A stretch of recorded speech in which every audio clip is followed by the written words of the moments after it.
G'day Unique Cars audience, welcome back to 1983, a time when set squares were for auto sculpture and fashion spat in the face of elegance. We're at one of our favourite places, Sandown Raceway. The mean Greens-Tuf XE Falcon was a force to be reckoned with in Australian touring car racing, and the man behind the wheel was of course Dick Johnson. But today there's a different name on the windscreen, as an 80s style John Bowe prepares to relive the legend and take it by the scruff of the neck. And now, thanks to V8 Race Ride and Drive experiences, you get to relive the legend too. So strap in and hold on.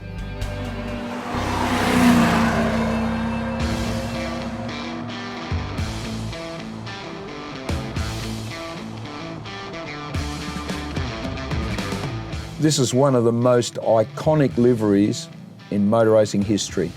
Everybody knows the story, or at least they should. It was Hardy's Heroes shootout on Saturday morning, October 1983.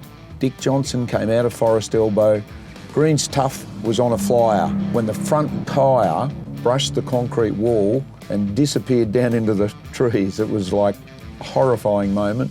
I was watching on television. Everybody thought something terrible was going to happen to him, but luckily he was not even hurt. And Peter Brock gave him a lift back to the pits. That's when the miracle happened. Another car was sourced, it was rebuilt at the TAFE, and the paint was still wet when it rolled onto the grid. But it was such a massive fan reaction that the car has gone down in history as one of the most legendary cars of all time. 1984, Dick won the championship, so this car has become famous, like as famous as there is in this country.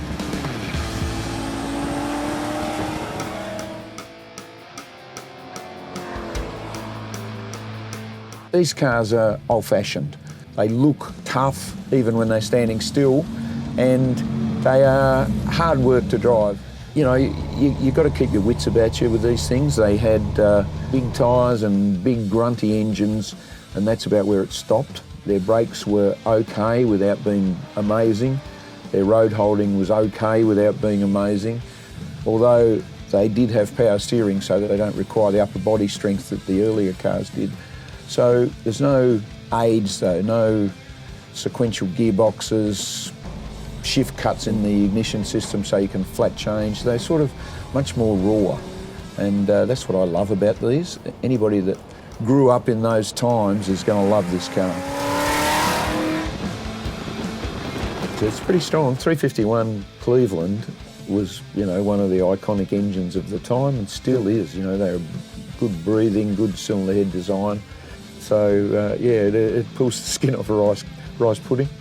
That's a Dickism, as I call them. This period of time was a great time for Australian motorsport, I think. The people of Australia really embraced this era. They call them the big bangers.